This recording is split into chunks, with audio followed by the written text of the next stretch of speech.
P, programmation. N, neuro. L, linguistique. On va maintenant décortiquer. Programmation. Depuis notre naissance, nous créons et développons inconsciemment des automatismes comportementaux. C'est pour ça qu'on parle de programmation. Vous, vous êtes programmé. Vous ne le savez pas peut-être, mais vous, vous êtes programmé. Il y a des gens qui conduisent en route, il est toujours au milieu de la route. C'est-à-dire que la route est scindée en deux, pour les gens qui montent, pour les gens qui descendent. Mais vous vous rendez compte que la personne conduit toujours au milieu de la route. C'est une forme de programmation, comme des programmes informatiques. Et dans un contexte donné, nous reproduisons des comportements répétitifs. Chacun a ses petites habitudes, non? Il y a les gens qui aiment boire le café chaud, d'autres qui aiment boire le café tiède, froid. C'est ça, non? Voilà, c'est que vous êtes programmé comme un logiciel. Neuro. Notre comportement repose sur une perception, une programmation neuronale. C'est-à-dire que quand vous programmez, on dit que l'habitude est une seconde de nature. C'est une façon de dire que votre programmation affecte même sur le plan neuronal ce que vous faites et la perception que vous avez des choses. Linguistique, nous exprimons par la parole et par nos gestes, notre personnalité. Ce que la personne dit, ce n'est pas forcément ce que la personne dit. C'est-à-dire que le dit là, ce n'est que la matérialisation d'un ensemble de faits qui sont inhérents ou d'un ensemble de programmes, des programmations qui sont inhérentes à la personne qui parle. Ce n'est que le rendu de quelque chose, d'une manifestation interne et peut-être externe. Mais on le dit avec et limitant, parce qu'aujourd'hui vos états internes et externes conditionnent votre vision du monde. La vision du monde qu'elle est là, par exemple, ce n'est pas la vision du monde que j'ai. On vit tous dans le même monde, on a des visions du monde différentes. Donc chacun a son monde, et quand vous voulez aller dans le monde de quelqu'un d'autre, vous devez être sûr de comprendre ce monde-là et de l'accepter. Sinon, vous aurez l'impression de buter. Ça vous est arrivé de voir quelqu'un et dire je ne l'aime pas. Pourquoi tu ne l'aimes pas? Je ne sais pas, je ne l'aime pas. Même en famille, il y a des gens comme ça qui ne veulent même pas se gérer. Je ne l'aime pas, je ne veux pas la voir. Elle m'énerve, sa tête m'énerve. Sa tête vous énerve parce que vous avez des visions du monde diamétralement opposées.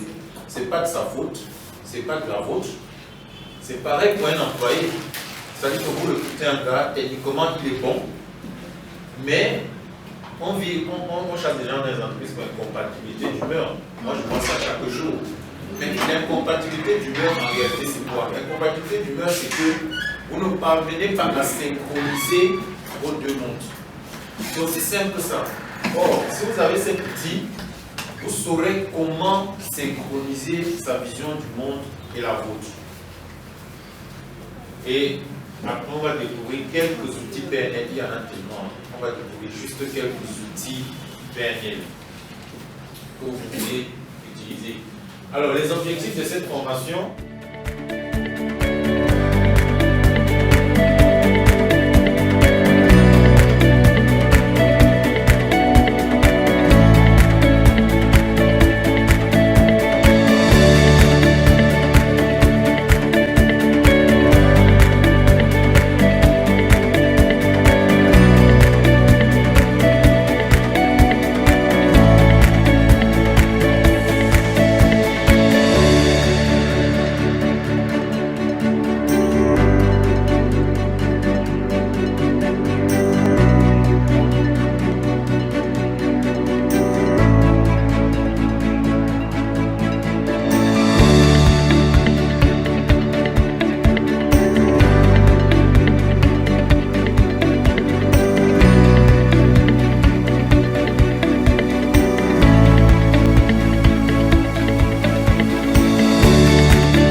aujourd'hui et demain, vous serez forcément amené à gérer des gens, à gérer des collaborateurs, à être des team builders.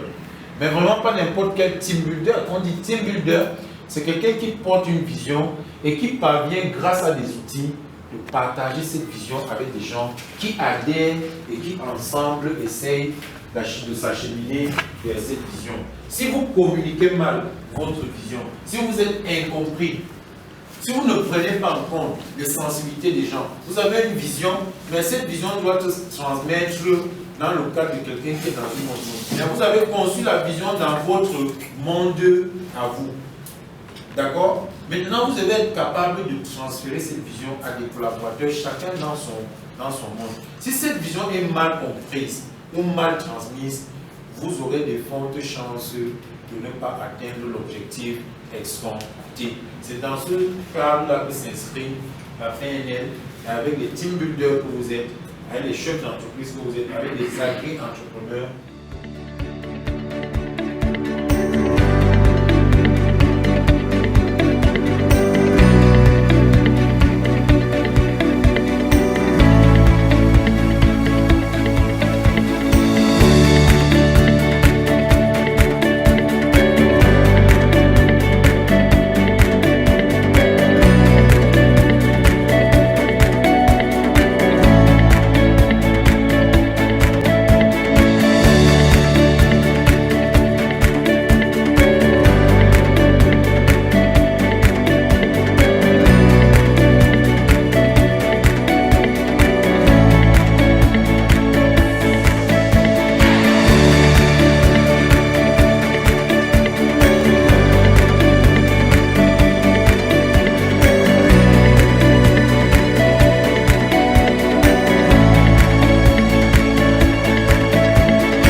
Comment il est aidant pour toi?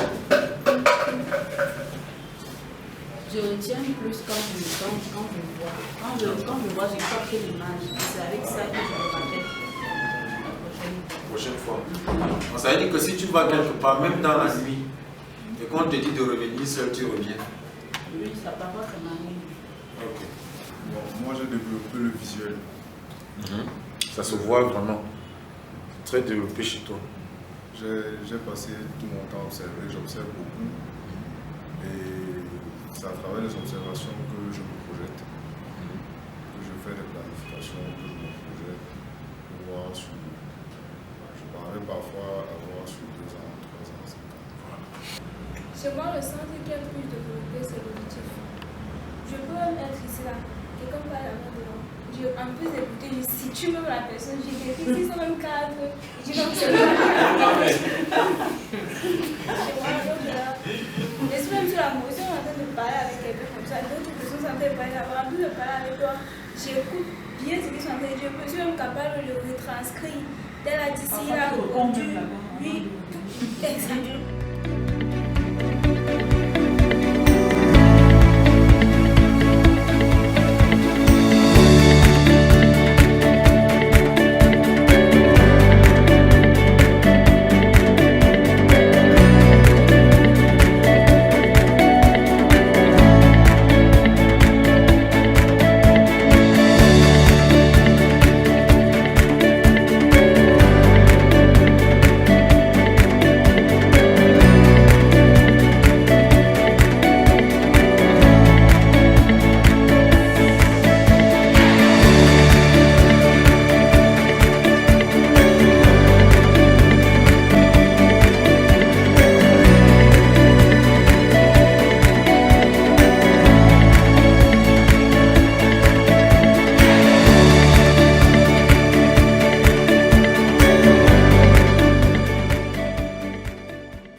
Vous êtes susceptible d'observer ça et de le calibrer et de se dire quel peut être le problème, pourquoi elle s'agite. D'habitude, elle est assise tranquillement, elle s'agite.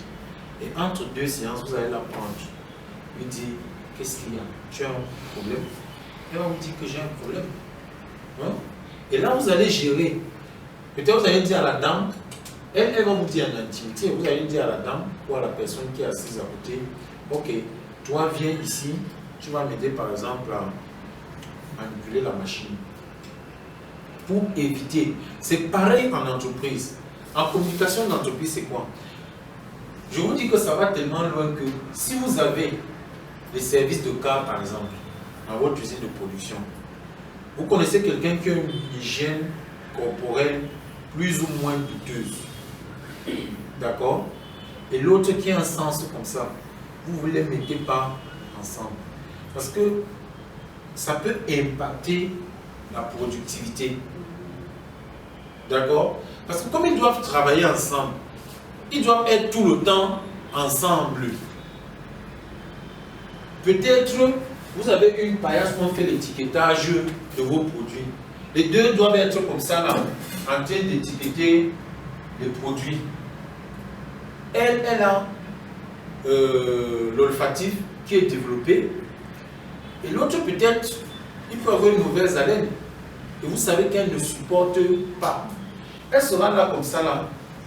Si elle pouvait étiqueter 10 bouteilles en 1 minute par exemple, elle va étiqueter 7 ou 6.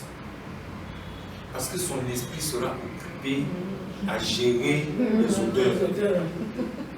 Vous comprenez pourquoi c'est important d'avoir ça en entreprise? Ça vous règle énormément de problèmes.